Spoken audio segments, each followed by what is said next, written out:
ايه رأيكم بقى يا بنات في الرز بلبن بتاعنا الجميل ده؟ ما شاء الله عليه، طالع جميل جدا وريحته حلوة قوي قوي وقوامه كمان جميل جدا. طريقة سهلة وبسيطة وسريعة كده، مبتاخدش اي وقت. لو حابين تعرفوا الطريقة انا عملت الرز الجميل ده ازاي، ادخلوا شوفوا الفيديو بإذن الله. وما تنسوش تعملوا له لايك واشتراك في القناة، واللي مش مشترك معايا في القناة يا ريت يشترك علشان القناة تكبر بيكم بإذن الله ويوصل لكم مني كل جديد. يلا بينا ندخل نشوف الفيديو الجميل بتاعنا ده. يلا بينا.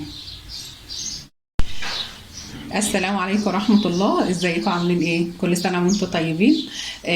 وعيد سعيد عليكم ان شاء رب العالمين. يا رب يجي عليكم العيد كده وانتم في احسن حال وانتم محققين كل اللي نفسكم فيه بإذن الله. كل سنة وانتم طيبين.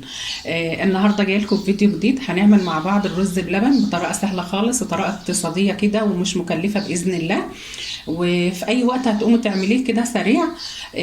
طبق الرز ده بينفع بقى لو حابة تاكليه بقى بعد الفطار كده بشوية، اثناء السحور بيبقى حلو جدا.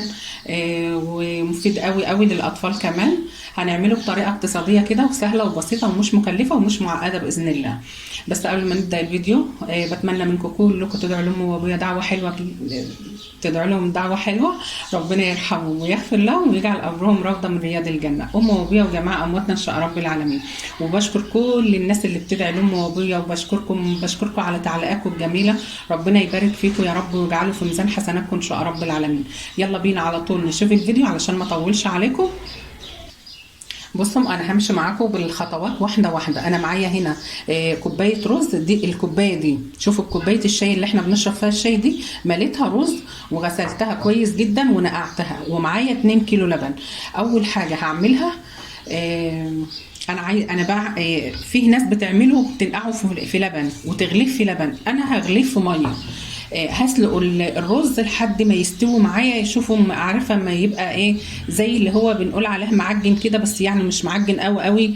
فهسلقه لحد ما يستوي معايا قوي خالص كده ويبقى كريمي، علشان اما احطه على اللبن يبقى طعمه حلو كده ويبقى كريمي معاكي باذن الله.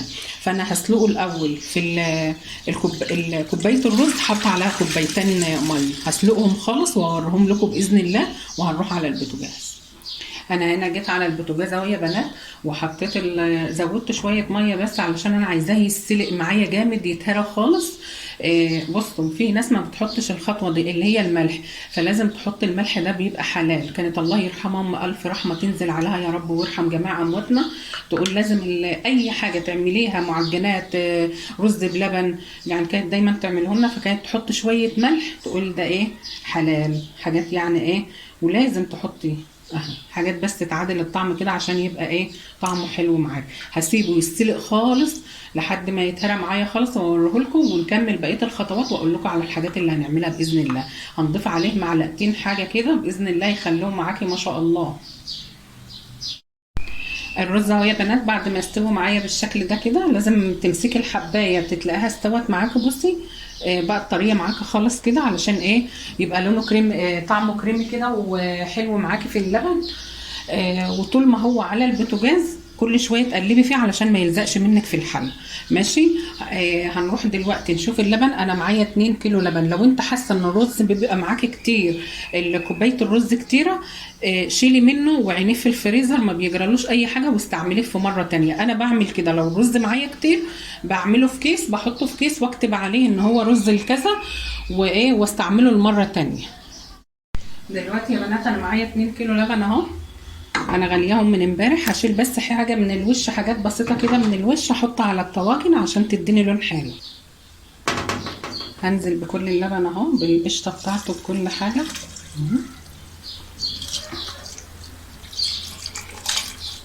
ما شاء الله القشطه بتاعته جميله جدا. انا عملت في الحله دي علشان الحله دي واسعه شويه، لان دي صغيره فالكميه هتبقى كبيره. وتقلبيه كويس جدا لحد ايه ما الرز يفك كده من بعضه. هو اول ما يسخن كده هتلاقيه عمل من بعض اهو يا بنات. فك معايا خالص اهو ما شاء الله عليه. هبدا دلوقتي احط السكر. انا معايا هنا كوبايه السكر اللي هي كوبايه الشاي العاديه بتاعتنا اهي، كوبايه سكر. هتبقى حلوه جدا. وبرده لا يعني لو احنا في الفطار هتدوقيه، لو احنا في الصيام هي بتبقى الكوبايه حلوه جدا على 2 كيلو لبن. وتفضلي تقلبي فيه برضو علشان ايه ما يلزقش منك في ارضيه الحل. ومعايا هنا 3 معالق الكريم شانتيه، بتدوله طعم حلو جدا ويبقى كريمي كده معاكي وحلو قوي اهو. هنزل بيهم وتقلبي برضو. انا مهديه النار، مش عايزه اعلي النار عليه علشان ما يشطش مني من تحت. ممكن تستغنى عن المعلقتين اللي هما الكريم شانتيه دول، لو ما فيش عندك تستغنى عنهم عادي، ما فيش اي مشكله. بس انا ايه، بما ان هما عندي قلت ايه اضيفهم وخلاص. بتدوله قوام حلو جدا ويبقى كريمي معاكي كده. هو سهل وبسيط وما فيهوش اي حاجه. واحط باكو فانيليا. الرز معانا خلص اهو يا بنات، ما شاء الله عليه قوامه جميل جدا وكريمه وحلو ازاي.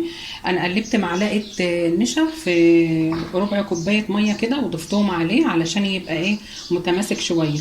هو كده كده الرز بيبقى فيه نشا، لو انت حابه تضيفي النشا ده بترجع لك، مش عايزه تضيفيه برضو بترجع لك. وحطيت ايه باكو فانيليا. ماشي خلاص هو خلص اهو. هبدا دلوقتي اعبيه بقى في الطواجن معايا. انا معايا هنا الطواجن بتاعتي دي يا بنات، اللي هي الطواجن العاديه دي، والطواجن دي برضو حلوه جدا. هعبي فيها وادخلهم الفرن ياخدوا لهم لون كده من على الوش، وايه واوريها لكم باذن الله في الشكل النهائي لما ارجع لكم ان شاء رب العالمين. نعيش سكر ليا عمر.